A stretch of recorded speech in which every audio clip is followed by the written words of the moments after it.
Voltamos com a segunda parte do informativo 1167 do STF e o primeiro julgado foi inserido na Constituição Federal, destaque da seguinte forma: são constitucionais e não usurpam a competência tributária, não invadem matéria reservada à lei complementar, nem ofendem os princípios da proporcionalidade e da privacidade, norma de lei federal e convênio do CONFAS que impõe 1. O uso do equipamento emissor de cupom fiscal pelas empresas que exercem atividade de venda ou revenda de bens a varejo e pelas que prestem serviços, e 2. A inclusão no cupom fiscal da identificação da pessoa física ou jurídica compradora, da descrição dos bens ou serviços, da data e do valor da operação. Então, basicamente, nós temos aqui um julgado que trata sobre o emissor de cupom fiscal, ou ECF, que é um equipamento homologado pela Secretaria da Fazenda, que é usado por empresas para registrar e documentar vendas ao consumidor final. Ele é uma espécie, digamos assim, de uma impressora fiscal que é conectada ao sistema de automação comercial do estabelecimento, gerando ali o cupom fiscal e armazenando eletronicamente as transações realizadas. Então, basicamente, a pessoa efetua a venda e já imprime ali aquele cupom fiscal. Então, imagina, você vai no supermercado, você efetua a compra, já sai ali aquele cupomzinho fiscal, né, impresso.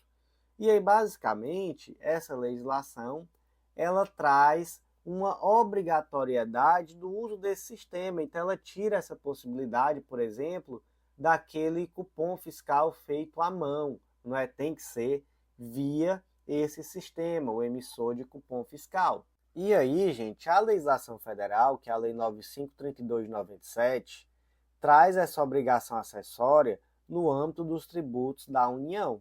Não há ali uma alusão, por exemplo, a ICMS, ISS, né, que são os tributos estaduais e municipais. Mas nós temos um convênio da Cefaz, que é o convênio ECF número 1 de 98 do CONFAS, que traz essa obrigatoriedade também no âmbito dos tributos estaduais e municipais. E aí vem a pergunta: essa legislação ela é constitucional? E aqui eu estou falando tanto da lei federal quanto do convênio da CONFAS, que trouxe essa obrigação acessória também nos tributos estaduais e municipais. É constitucional? Sim, tudo aqui é constitucional. Não há aqui uma usurpação de competência tributária, não se trata de matéria reservada à lei complementar, beleza? Também nós temos que não há uma ofensa ao princípio da proporcionalidade nem da privacidade. Por que princípio da proporcionalidade? Porque se entendeu que é uma medida razoável, que essa medida ela fortalece a fiscalização tributária, ela traz uma modernidade, né? Ela tira aquela possibilidade de emissão de nota fiscal à mão, que é algo que é muito mais fácil de fraudar, né? Então, de fato, é algo proporcional, é algo razoável.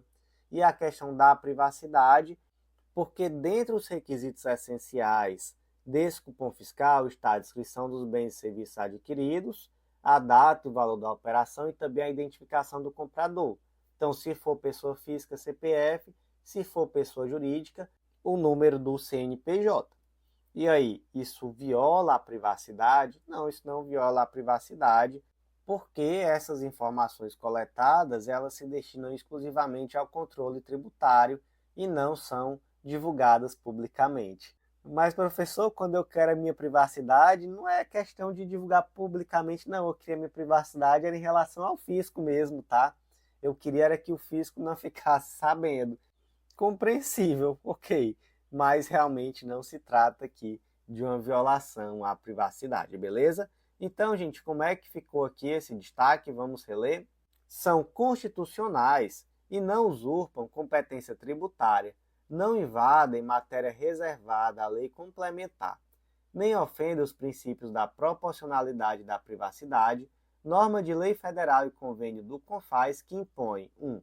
O uso de equipamento emissor de cupom fiscal ECF pelas empresas que exercem atividade de venda ou revenda de bens a varejo e pelas que prestem serviços, e 2, a inclusão no cupom fiscal da identificação da pessoa física ou jurídica compradora, da descrição dos bens ou serviços, da data e do valor da operação.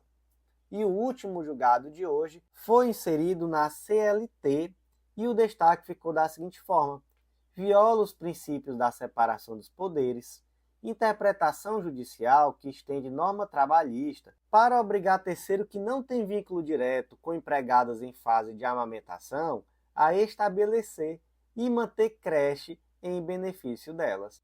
Então vamos primeiro para a lei. Artigo 389, parágrafo 1º da CLT. Os estabelecimentos em que trabalhem pelo menos 30 mulheres com mais de 16 anos de idade terão local apropriado onde seja permitido às empregadas guardar sob vigilância e assistência os seus filhos no período de amamentação. Então, olha só, eu tenho uma empresa que tem mais de 30 mulheres empregadas com mais de 16 anos de idade. Eu tenho que manter um local, né, uma creche, digamos assim, para que os filhos dessas mulheres que estão em fase de amamentação fiquem em segurança durante o período de trabalho dessa mulher e ela possa amamentar. Beleza. Como foi o caso concreto? Um shopping. O shopping não tinha 30 mulheres empregadas, não. Mas tinha várias lojas, não é? E somando ali as empregadas da loja, dava muito mais do que 30.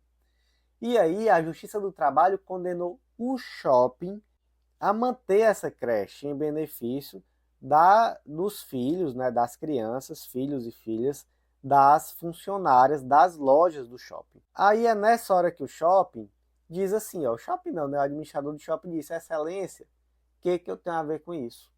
Essas mulheres não são minhas empregadas, são empregadas da loja, das lojas, né, melhor dizendo, e eu tenho aqui simplesmente um vínculo locatício com essas lojas. Então eu não tenho obrigação, eu não tenho vínculo direto com essas mulheres. Eu não tenho obrigação de manter creche em benefício delas. E aí o caso chegou ao STF e o STF disse: de fato, o shopping center não tem vínculo com as empregadas das lojas que estão estabelecidas no shopping center. Então não é possível aplicar uma legislação que é trabalhista, né, a CLT, a essa relação que na verdade não existe, né? Não existe nenhuma relação direta entre a empregada de uma determinada empresa que está situada em um shopping e o shopping, né? O CNPJ do shopping, não existe relação. E aí se entendeu que essa interpretação afronta os princípios da livre iniciativa, implica intervenção indevida na liberdade do shopping de dirigir e administrar o estabelecimento e, além disso, é uma interpretação descabida, já que não existe vínculo laboral aqui e não seria possível, então, essa determinação, beleza, gente? Então, como é que ficou o último destaque de hoje? Viola os princípios da separação dos poderes e da legalidade, interpretação judicial que estende norma trabalhista para obrigar terceiro que não tem vínculo trabalhista direto com as empregadas em fase de amamentação a estabelecer e manter creche em benefício delas. E, meus queridos, por hoje foi isso.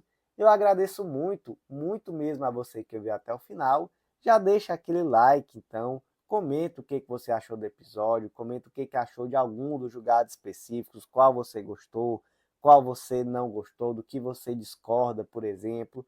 Enfim, comenta, traz teu feedback, que tudo isso ajuda demais. Aproveita também, compartilha com aquele amigo, compartilha naquele grupo cheio de concurseiro, grupo de WhatsApp, né? Ou mesmo na sua rede social preferida. Dá essa força, com certeza ajuda demais. Então, por hoje foi isso. Agradeço você e até a próxima.